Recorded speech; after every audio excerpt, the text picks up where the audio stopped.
Zoe. Hi, Zoe.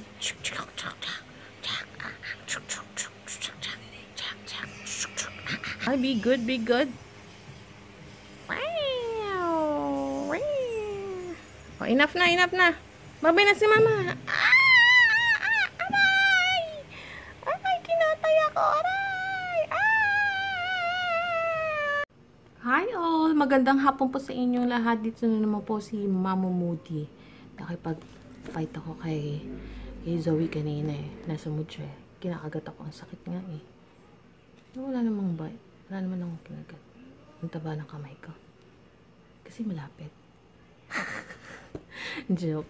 Nakikita niyo sa harap ko yung mga ingredients ako for my, this is for my ice cream.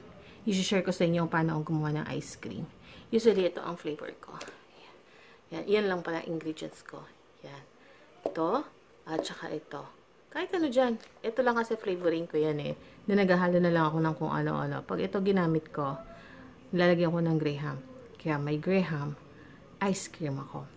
Tapos, pag chocolate, itong flavor ko, nilalagyan ko na lang ng marshmallow, nuts, o almonds para may mga double dots ako o rocky road ako.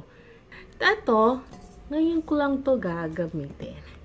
Kasi sabi na ganyan, 2-in-1 Kremdensada. Eh, magkano lang yan? Tignan natin kung pwede ito pang ice cream.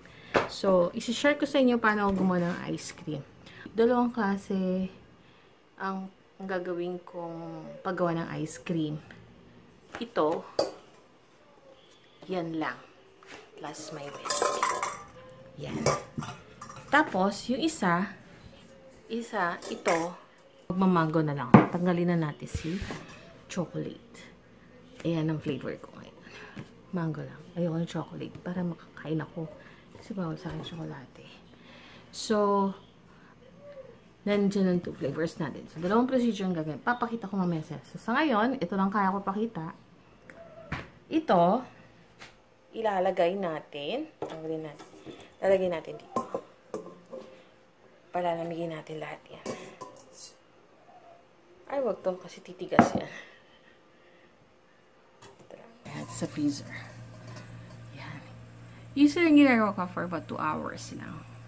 3 hours is fine. Para maging firm lang yung nilagay kong creamer. So, after 3 hours, ito na po yon. Firm na yung cream natin. So, lalagay ko na yung cream.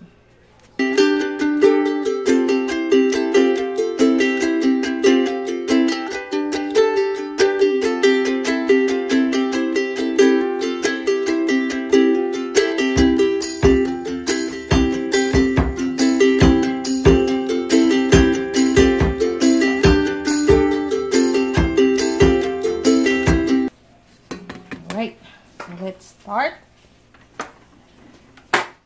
Okay. Todo nyo kaagad. Lagay kaagad sa buko.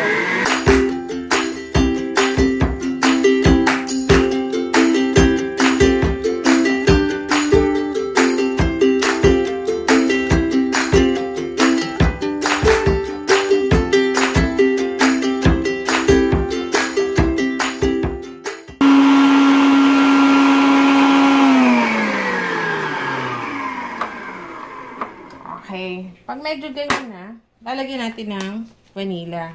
Optional lang ito. Kung gusto niyo lang. Ako gusto ko kasi parang mabango. 1 tablespoon. Yan. Yan. Tapos balik na natin.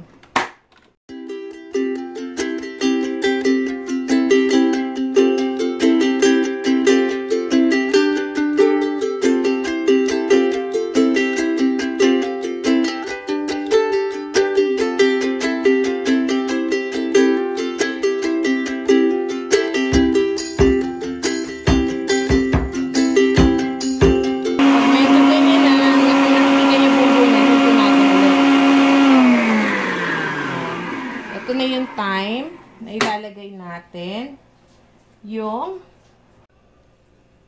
ilagay ko na yung ating mango flavor. Tapos, you can add fresh fruits like yung mango fruits para ano. Eh, ngayon wala ako. So, habol lang natin yung flavor. Malasahan lang ng mango. flavor lang siya. Then, up to you kung gusto nyo palagyan ng graham powder. So, pag meron ng nakahalo, nakaganyan, nakalagay na, i-mix na natin. Balik tayo ulit. Okay?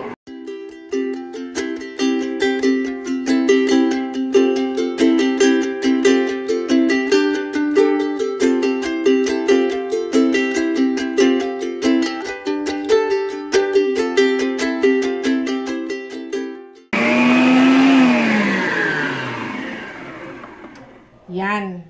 Yun. Yun. Pwede na. So, tatanggalin na natin. Ito yung isang procedure, yung dalawang ingredient natin. So, after neto, susunod natin yung isang ingredient, yung isang procedure. Alright. So, ito transfer ko na to sa ano ko muna? Haluin ko muna. Yan. Yan, ice cream na, di ba? So, ito kinabukasan, pwede nang kainin. Okay, ngayon, ito naman ang gagamitin natin, ang Kremdensada. First time kong gagamitin to, so hindi ko alam kung ano magiging come up nito, result nito sa pag inano natin.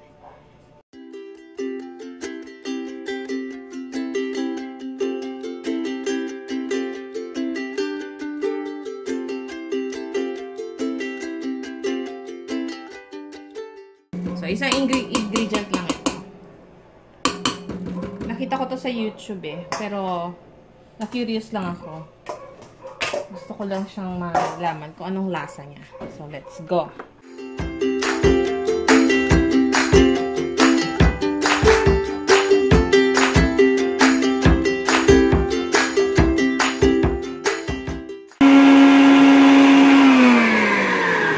Maglalagay ako ng vanilla.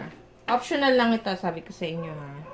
Pag nagawa nyo na yung whipped cream niya, you can add everything na kung anong gusto nyo maging flavor niya. Gusto nyo. Alright, let's try.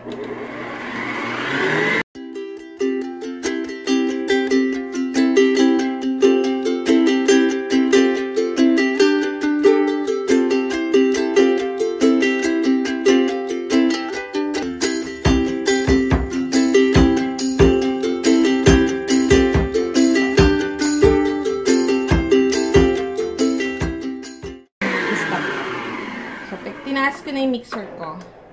There you go. Pwede na yan. Yan. Tapos, pag ganitong mga portion na, sabi ko nga, you can add everything na kung anong gusto nyo. Biscuits or anything na gusto nyo, nuts or marshmallow. Babagay nyo sa mga nilalagay nyo. Kung titignan nyo, parang halos kalahati lang nung nakuha natin kanina. Isang ingredient lang ito, yung kanina. So, ito, transfer ko na ito. You can add everything na lahat ng gusto nyo. Biscuit, nuts, and so, marshmallow, and so, depende sa taste nyo. Ako kasi gusto ko ganito. Yung vanilla, just an optional. Kaya ako naglagay kasi gusto ko. Para mabango.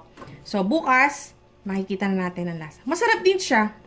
Yun lang, very, talaga. Parang napaka-firm ng cream niya talaga. Alright?